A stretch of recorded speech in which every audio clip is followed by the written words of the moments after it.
4 days away, December 22nd against the Clippers. What have we learned about this team in the last couple of weeks, James? Well, they're extremely talented, very versatile. They have a lot of lineups that they could use. I think they are paying attention to, same thing that they came out of the bubble with, defensive-oriented team. I think that's going to be their staple once again. Tonight was a little sloppy until the third quarter when they got a defensive unit in there, and they were able to slow Phoenix down, hold them to 40% shooting. But I see a team that's on another mission. They added some players that's going to enhance what they already had, and so I see a defensive-oriented team that has a lot of offense to go with it. I feel like we learned for sure that this team's, I think their chemistry, their camaraderie, like those things have carried over, right? Like you don't see a lot of ego and guys still feeling territorial about, oh yeah, I was on the championship team last year, so you shouldn't necessarily get these minutes or this opportunity. A guy like THT stepping into his opportunities in that way, that's part of the culture that's been created. Like, this is for everybody. And if you go out and perform and you do the things and show the habits that we practice, you'll get a chance to play. So that's what I've seen in this preseason. Like the culture that since LeBron joined, that they've been working to build in the front office. Anthony Davis, Frank Vogel, great additions. They're in a really good spot. And so it's really just a matter of doing the day-to-day work and, staying in love with that process of being great. Deep team as well. We learned that. All right, Anthony Davis scored 19 of his 35 in the third quarter. Let's hear from ADs with Mike Trudell. All right, Anthony Davis, 6 for 7 from 3, man. I don't know if you're supposed to be shooting that efficiently from downtown. What's going on with the stroke this preseason? Just trying to get back in the rhythm, find my game. Coach wants me to shoot more threes, and why not, get used to it in the preseason and get the shots up. So that's all it was. Just trying to find a rhythm and just be confident in my shot, be confident in the game, and work on my game in the preseason games before we get started.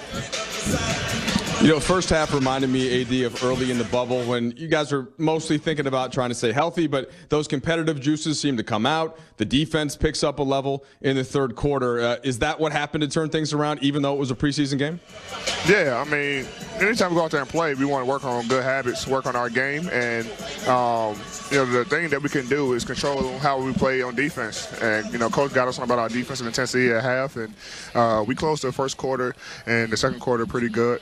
First quarter they had, I think, 39 points, and we held them to, I think, 20-something in the second quarter, and then played a great defensive half in the second half. So we want to continue to work on our defense and be a dominant defensive team like we were last year. And it starts in the preseason. We got new guys, so we're going to continue to figure each other out and find ways that we can be better than we were last year.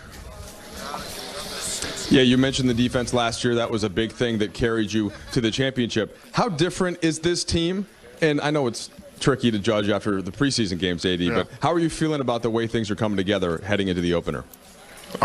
We feel good. We feel very good. The things we were able to do on the defensive end so quickly with our new guys is, it involves a lot of trust. It involves a lot of the new guys caring about playing defense, and it's about our schemes. And Coach complimented us on how well we're gelling together on the defensive end, doing things that we're really not supposed to be doing this early. And we got a lot of great cerebral players, Mark, Wes, that we picked up. So Trez, and we've been able to do some things that necessarily probably wouldn't be able to do last year. But, two totally different teams, both teams defensive-minded. So we just take it team by team and try to figure out ways that we can be great on the defensive end. But I feel good about our team, going to our home opener, play two, Clippers twice and Phoenix twice, and saw two totally different teams, and we're able to win all four. But even though we feel good about where we are, we still have a long way to go. And then last thing for you, AD, real quick, Chicago kid, Talen Horton-Tucker. You got that blood that runs deep there in the state of Illinois. What do you think of his preseason, and how does that help you going into the regular season? He played his ass off. I mean, he's been great from day one. Even in the bubble, last year he's been great for us, and he's a kid who wants to learn, a kid who wants to go out there and compete and and get thrown in the fire. He doesn't shy away from matchups. He doesn't shy away from big moments. He listens, and that's all you can ask for from a guy who is a young player. And for him to come in and play with so much confidence and do good things for us on the defense and on the offensive end is huge for us. And he's going to be a big role for us this year. And he's continuing to learn. I mean, this is, second year, and, he's still learning the game. So, the future is bright for him for sure. Thanks, Eddie, man. We appreciate the time. Yep, thanks, Mike. All right, appreciate that, Mike. And Anthony Davis, AD, and LeBron in their final tune-up. They get extended minutes. LeBron plays 25. He ends up with 20. But I want to talk about Anthony Davis, guys. He is game ready, and it showed in that third quarter. He had 19 of his 35 in that third. He was 6 of 7 for 3 overall, 4 of 5 in that third quarter, and just 30 minutes, 35 points, Fish. Yes, efficient. Still really wanted to try and figure out how to win this game. Like, I don't think they felt like the world was going to end, obviously, if they did it. Talked about Frank Vogel really getting on them at halftime about their lack of defensive intensity. And that's really what seemed to turn them on. Like, as they started to really lock in defensively. The Suns scored 39 points in the first quarter, finished with 113, 74 points the rest of the game. And so this Lakers team, anchored by Anthony Davis in the middle defensively, we're going to talk about the 35 points for sure. But I think he still has that defensive player of the year mentality, and that's going to be a good thing for this team to hang their hat on. And big game, we saw it last year when this team was at their best. It was AD blocking shots, Lakers getting out in transition. AD not only dominated around the basket, but stepping out in his ability to hit the mid-range and to hit the threes. We saw it all on display there in that third quarter. Good sign that when he wants to turn it on and insert his will, he can, and the Lakers follow. No question. 3 blocks tonight, and I saw several plays where guys had layups. They didn't even attempt them because he was around. So he has that presence. He's there. And that defensive unit they had out there in the third quarter looked really good. I'm sure that's something Vogel looked at. Kuz, Caruso, AD, I think Montrez was out there, and they did a good job of, getting steals and getting out and getting them back in the ball game. So that's where it's going to happen for them.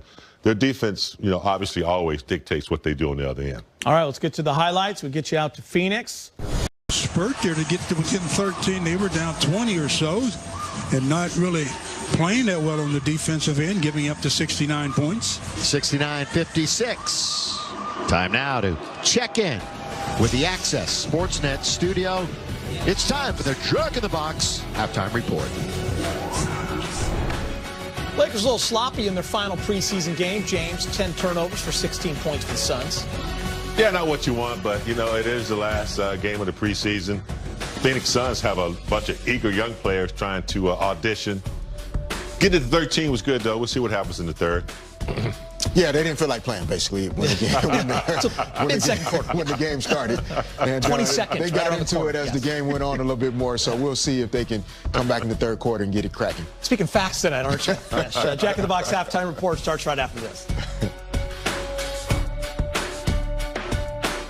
Three-peat. You were a part of a three-peat and back-to-back. I want to start with you. How hard is that? Put this in perspective, please. Oh, man. If my body could actually talk, it would explain to you how difficult it is. It is challenging physically and mentally. LeBron has done it before, right? He's been in this position before. So it's good to have someone that's experienced the pressures, the demand that it takes on your body and your mind to be in a position to win a second championship in a row. But I do believe this team is constructed as best as possible to make a run at winning another championship. Fish, I only wrote about you guys winning back-to-back in 2009 and 10, and I was exhausted just writing about it. I mean, plus you went to the finals in 08 and, of course, lost to Boston. But what you did back in the day, really impressive. And, James, I know you won a few championships as well, didn't you? It's not difficult. I mean, it is difficult. I'm sorry. Let us all know. A little Freudian there. It's difficult, especially when it's predicted. All the GMs are predicting that the Lakers made the best moves, and I think the one plus for them is that they're just coming off of a championship win. And they have, as Fish said, one of the guys that's been there, done that.